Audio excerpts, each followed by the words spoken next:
ഇന്ന് നിൽക്കുന്നത് അടൂർ എന്ന സ്ഥലത്താണ് നമ്മളിപ്പോൾ നിൽക്കുന്നത്. അടൂർ ഒരു പ്രദർശനം നടന്നുകൊണ്ടിരിക്കുകയാണ്. അതിനോടുള്ള ബന്ധത്തിലാണ് നമ്മളിന്നിവിടേക്ക് കടന്നു വന്നിരിക്കുന്നത്. ഇവിടെ നടക്കുന്ന പ്രദർശനം അടൂർ SNDP ഹാളിൽ വെച്ചാണ് ഈ പ്രദർശനം നടക്കുന്നത്.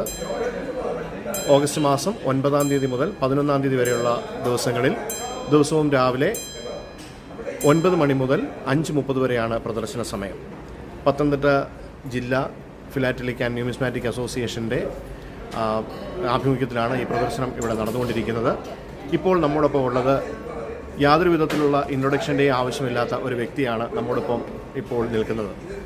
എല്ലാവരും അറിയപ്പെടുന്ന ശിലാ സന്തോഷ് എന്ന സന്തോഷ് ചേട്ടനാണ് നമ്മോടൊപ്പം ഇപ്പോൾ നിൽക്കുന്നത്. സന്തോഷ് ചേട്ടൻ്റെ ചില കളക്ഷനുകൾ നമുക്കൊന്ന് പരിചയപ്പെടാം. ഹായ്, നമസ്കാരം. ഞാൻ ശിലാ സന്തോഷ്.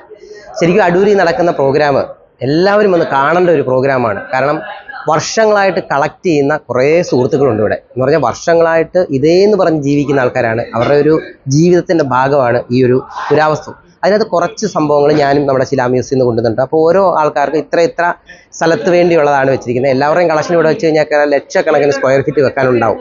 കാരണം അവരുടെ പ്രധാനപ്പെട്ട സംഭവങ്ങൾ മാത്രമാണ്. ഞാനിവിടെ പ്രദർശിപ്പിക്കുന്നത് കൂടുതലും ആയുധങ്ങളും അതുപോലെ ഏറ്റവും പ്രധാനപ്പെട്ട കുറച്ച് സാധനങ്ങളാണ്. അപ്പോൾ നമുക്ക് ഓരോന്നും കാണാം.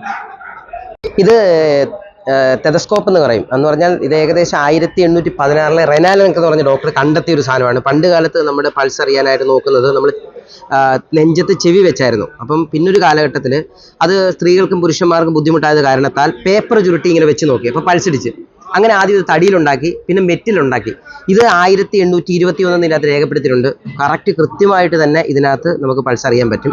പല ഡോക്ടർമാരും ഇത് വന്ന് പരീക്ഷിച്ചിട്ടുണ്ട്. നമ്മളൊക്കെ അവരെല്ലാം നെറ്റിലാണ് കൂടുതൽ കാണാൻ പറ്റുന്നത്. അങ്ങനെ വളരെ അപൂർവമായിട്ടുള്ളൊരു പുരാവസ്തുവാണ് നമ്മുടെ ഈ കാണുന്നത്. അതുപോലെ തന്നെ ഇത് നമ്മുടെ ഒരു നൂലിൽ നിൽക്കുക എന്ന് പറയും. ഇതിങ്ങനെ എന്ന് കഴിഞ്ഞാൽ ഇത് സാധാരണ ഒന്നുമില്ല. ഇതിങ്ങനെ വെച്ച് കഴിഞ്ഞാൽ ഇവിടെ ഇത് നൂലിലാണ് നിൽക്കുന്നത്. ഇതൊരു വെയിറ്റ് ബാലൻസിങ്ങിൻ്റെ രീതിയിൽ തന്നെ ചെയ്തതാണ്. അപ്പോൾ ഒരു തടിയിൽ വെയിറ്റ് ബാലൻസിൻ്റെ ഇതിന് മണ്ടയ്ക്ക് നമുക്ക് അത്യാവശ്യം എന്തെങ്കിലും ഒരു വെയിറ്റുള്ള ഒരു സാധനം വെച്ചാലും നമുക്ക് താഴ്ന്നു പോകത്തില്ല. ഇതിങ്ങനെ വെക്കാൻ പറ്റും. കണ്ടോ, ഒരു വെയിറ്റുള്ള സാധനം വെച്ചാലും ഇത് അത്യാവശ്യം പോകത്തില്ല. ഇത് എസ്കത്തി എന്ന് പറയും. കത്തികളുടെ കുറേ വെറൈറ്റികളും വാളിൻ്റെ വെറൈറ്റി നമ്മുടെ ശിലാ മ്യൂസിയത്തിലുണ്ട്. അപ്പോൾ ഇതിനകത്ത് എസ്കത്തി എന്ന് പറഞ്ഞൊരു കത്തിയാണ്. ഇങ്ങോട്ട് വന്നു കഴിഞ്ഞാൽ ഇത് മലബാറിൽ ആദ്യമായിട്ട് സൈക്കിൾ റിക്ഷ 3 ഇതായിട്ടുള്ളതാണ്. സൈക്കിൾ റിക്ഷയുടെ ലൈസൻസ് പോലുള്ള സാധനം. അത് കയ്യിലായിരുന്നു പണ്ട് കാലത്ത് കെട്ടുന്നത്. അപ്പം അങ്ങനെയുള്ളൊരു പുരാവസ്തുവാണ്. ഇങ്ങോട്ട് വന്നാൽ ഇത് പഴയ കാലത്തെ ഒരു ആയുധമാണ്. ഇത് ഫുൾ ഇരുമ്പാണ്. ഇവിടം തൊട്ട് ഇവിടം വരെ ഇരുമ്പാണ്. ഒറ്റ ഇരുമ്പിൽ തന്നെ ചെയ്തതാണ്. പീസൊന്നും ഇല്ലാതെ തന്നെ ചെയ്തതാണ്. ഇത് വില്ലുവണ്ടി എന്ന് പറയുന്ന നമ്മുടെ കളവണ്ടി പോലുള്ളൊരു വില്ലുവണ്ടി യാത്രയ്ക്ക് പണ്ട് ഉപയോഗിച്ചുകൊണ്ടിരുന്നത്. അതിൻ്റെ ലൈസൻസ് ആയത്. അത് വണ്ടിയെ തന്നെ അടിക്കുന്നതാണ്. ആ ലൈസൻസ് ആകണമെന്ന്. ഇത് അതുപോലെ തന്നെ കാളവണ്ടിയുടെ ലൈസൻസാണ്. ഇപ്പോൾ കേൾക്കുന്ന പുതിയ തലമുറയിലുള്ള കുട്ടികൾക്ക് സൈക്കിളിനും കാളവണ്ടിക്കും ഒക്കെ ലൈസൻസ് ഉണ്ടോ എന്ന് ചോദിക്കും. കാരണം നമ്മളെപ്പോലുള്ള കളക്ഷൻകാർക്ക് അറിയാം. പക്ഷേ എങ്കിലും അത് നേർക്കാഴ്ചകളായിട്ട് കാണാൻ വേണ്ടിയാണ് സെറ്റ് ചെയ്ത് വെച്ചിരിക്കുന്നത്. ഇത് കാളവണ്ടി ലൈസൻസാണ്, തമിഴ്നാടിൻ്റെ. അതുപോലെ ലോകത്തിൽ പല നാണയങ്ങളുണ്ട്. ഇവിടെ തന്നെ ലക്ഷക്കണക്കിന് നാണയങ്ങൾ പല സുഹൃത്തുക്കളും കൊണ്ടുവച്ചിട്ടുണ്ട്. അപ്പോൾ നാണയങ്ങളെന്ന് പറയുന്ന ഒരു ശരിക്കും വ്യത്യസ്തമായിട്ടുള്ള നാണയങ്ങളുണ്ട്. അപ്പോൾ എൻ്റെ ഒരു വ്യത്യസ്തമായിട്ടുള്ള കളക്ഷനിലാണ് പണ്ട് കാലത്ത് സംസാരിക്കുന്ന നാണയം ആദ്യമായിട്ട് ഇറക്കിയായിരുന്നു. എന്ന് പറഞ്ഞാൽ ഇതിനൊരു ബട്ടൺ അമർത്തി കഴിഞ്ഞാൽ ഈ നാണയം സംസാരിക്കും. അപ്പോൾ അങ്ങനൊരു നാണയമാണിത്. ഇതിനൊരു പ്രത്യേകത കെനഡിയുടെ ഓർമ്മയ്ക്ക് വേണ്ടി ഇറക്കിയൊരു നാണയമാണ്. ഇതിൻ്റെ ഒരു ബട്ടൺ അമർത്തി കഴിഞ്ഞാൽ ഇത് 3 പീസാക്കി വെച്ചിരിക്കുകയാണ്. ബാറ്ററിയാണ് പ്രവർത്തിക്കുന്നത്. ഒരു 10-20 സെക്കൻഡോളം സംസാരിക്കും ഈ കോയിന്. അപ്പോൾ അത് വളരെ ലിമിറ്റഡ് പീസായിട്ട് ഇറക്കിയതാണ്. റെയറായിട്ടൊരു പീസാണത്. ഇത് ക്വാറന്റീൻ എന്നൊക്കെ നമ്മൾ കേട്ടിട്ടുണ്ട്. അപ്പോൾ കോവിഡ് വന്ന കാലത്ത്, ഇപ്പോൾ പണ്ട് കാലത്ത് 1956 ക്വാറന്റീൻ ഇരുന്ന സർട്ടിഫിക്കറ്റ്. അന്ന് വസൂരി ഉണ്ടായിരുന്നു. ആ കാലഘട്ടത്തിലെ വസൂരിയിൽ ക്വാറന്റീനിൽ ഇരുന്ന സർട്ടിഫിക്കറ്റാണ് ഈ കാണുന്നത്.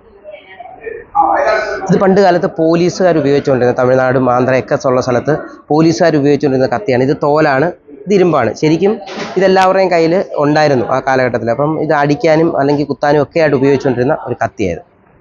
പണ്ട് കാലത്ത് നമ്മൾ അളവുകളൊക്കെ എന്ന് പറഞ്ഞാൽ പല രീതിയിലായിരുന്നു അളന്നുകൊണ്ടിരുന്നത്. അപ്പോൾ ഈ വെള്ളിക്കോൽ എന്ന് പറഞ്ഞാൽ ഏറ്റവും പ്രധാനപ്പെട്ട ഒരു അളവായിരുന്നു. ഇതൊരു തിരുവിതാംകൂറിൻ്റെ വെള്ളിക്കോലാണ്. ഇതിനകത്തൊരു രാജമുദ്രയുള്ള ചിഹ്നമൊക്കെ ഉണ്ട്. ശംഖുമുദ്രയൊക്കെയുള്ള ചിഹ്നം ഈ സൈഡിലുണ്ട്. പിന്നെ ഒരു വ്യത്യസ്തമായിട്ടൊരു വർക്കാണ്. ശരിക്കും ഇതിനകത്ത് നല്ല രീതിയിൽ തൂക്കാൻ പറ്റുന്നതാണ്. ആ ഒരു കാലഘട്ടത്തിലെല്ലാം തൂക്കിക്കൊണ്ടിരുന്ന വെള്ളിക്കോലായിരുന്നു. ഇത് തമിഴ്നാട്ടിൽ ഉള്ള ഒരു പ്രധാനപ്പെട്ട ഒരു വാളാണ്. എന്ന് പറഞ്ഞാൽ ഏറ്റവും പ്രധാനപ്പെട്ട രാജാക്കന്മാരെ പോലുള്ള ആൾക്കാർ ഉപയോഗിച്ചുകൊണ്ടിരുന്ന ഒരു വാളാണ്. ഇത് ഇരുമ്പിൽ തന്നെയാണ് ഫുള്ള് നിർമ്മിച്ചിരിക്കുന്നത്.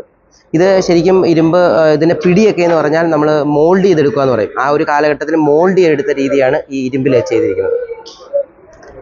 അതുപോലെ വിളക്കിൻ്റെ പല വെറൈറ്റി ഉണ്ട് നമ്മുടെ കയ്യിൽ. ഏകദേശം എനിക്കൊരു 350ഓളം വെറൈറ്റി വിളക്കുകൾ ഇപ്പം നമ്മുടെ ശിലാമ്യൂസിയത്തിലുണ്ട്. അതിനകത്ത് ഏറ്റവും പ്രധാനപ്പെട്ട ഒരു വിളക്കാണ് കല്ലുകൊണ്ടും ഇത് ഇരുമ്പാണ്, ഇത് കല്ലാണ്. ഇവിടാണ് പന്തം കെട്ടിയിട്ട് ചുറ്റിയിട്ട്, ഈ സൈഡ് പന്തം കെട്ടി ചുറ്റിയിട്ടാണ് കത്തിക്കുന്നത്. എന്നിട്ട് ഈ കൊട്ടാരങ്ങളിലും വലിയ വലിയ വീടിൻ്റെയൊക്കെ സൈഡിൽ ഇങ്ങനെ വെക്കും. ഇപ്പോൾ കുറേ സമയം ഇത് കത്തി നിൽക്കുമായിരുന്നു. അപ്പോൾ എണ്ണ ഇതിനകത്ത് തന്നെ വന്ന് വീഴുകയും ചെയ്യും. അപ്പോൾ ഈ എണ്ണ ഇതിനകത്ത് വീഴുന്ന എണ്ണ വലിച്ചെടുത്ത് ഇത് കറക്റ്റ് ആക്കുകയും ചെയ്യും. അങ്ങനെയുള്ളൊരു കൽപന്തമായിട്ടുള്ളൊരു വിളക്കാണ് ഈ കാണുന്നത്. ഇത് ട്രൈബൽസിൻ്റെ ഒരു ആയുധമാണ്. ട്രൈബൽസ് എന്ന് പറഞ്ഞാൽ നമ്മുടെ ചെറുവയൽ രാമൻ എന്ന് പറഞ്ഞ അദ്ദേഹമാണ് ഈ ആയുധം നമുക്ക് തന്നിരിക്കുന്നത്. ഇത് പണ്ട് കാലത്ത് പിന്നെ മൃഗങ്ങളെ വേട്ടയാടാനും ഒക്കെ ആയിട്ട് ഉപയോഗിച്ചുകൊണ്ടിരുന്ന ഒരു ആയുധമാണ്. തോലാണ് ഈ കെട്ടിയിരിക്കുന്നത്, ഇത് കല്ലാണ്, ഇത് മുളയാണ്. അപ്പോൾ ഇത് പണ്ട് കാലത്ത് ഉപയോഗിച്ചിട്ടുണ്ട്. ഇങ്ങനെയുള്ള കുറേ ആയുധങ്ങൾ നമുക്ക് നമ്മുടെ ശിലാമ്യൂസിയത്തിലെത്തിയാൽ കാണാൻ പറ്റും. അപ്പോൾ നമ്മൾ ഈ അടൂരുള്ള ഈ ഒരു പ്രദർശനത്തിൽ വളരെ കുറച്ച് സാധനം മാത്രമാണ്, വളരെ കുറച്ചെന്ന് പറഞ്ഞാൽ പോയിന്റ് വളരെ വളരെ കുറവാണ്. അപ്പം ശരിക്കും കൂടുതലായിട്ട് അറിയാനായിട്ട് നമ്മുടെ ഈ അടുത്ത വീഡിയോയിൽ നിങ്ങൾക്ക് കാണാൻ പറ്റും ഈ ചാനലിൽ തന്നെ. അത് നമുക്ക് ശിലാമ്യൂസിയം എവിടെയാണെന്ന് ചോദിച്ചാൽ അടൂർ വന്നിട്ട്, അടൂരിൽ നിന്ന് 7 കിലോമീറ്റർ ഉണ്ട്. അടൂർ മാഞ്ഞാലി അല്ലെങ്കിൽ അന്തിച്ചിറ എന്ന് പറയുന്ന സ്ഥലത്താണ്. ശിലാമ്യൂസിയം എന്ന് ഗൂഗിൾ മാപ്പിൽ അടിച്ചാൽ നമ്മൾ ഫ്രീ ആയിട്ട് അവിടെ ഒന്ന് കാണാൻ പറ്റും. 1600ഓളം ഔഷധച്ചെടികളുണ്ട്, 4000ഓളം പുരാവസ്തുക്കളുണ്ട്, പത്രങ്ങൾ 2000ഓളം ഉണ്ട്. അങ്ങനെ എല്ലാം പഠനമായിട്ട് ബന്ധപ്പെട്ട 600ഓളം PSC ചോദ്യത്തിന് ഉത്തരം വരെയുണ്ട്. തീർച്ചയായിട്ടും നിങ്ങൾക്ക് ഒന്ന് കാണാം.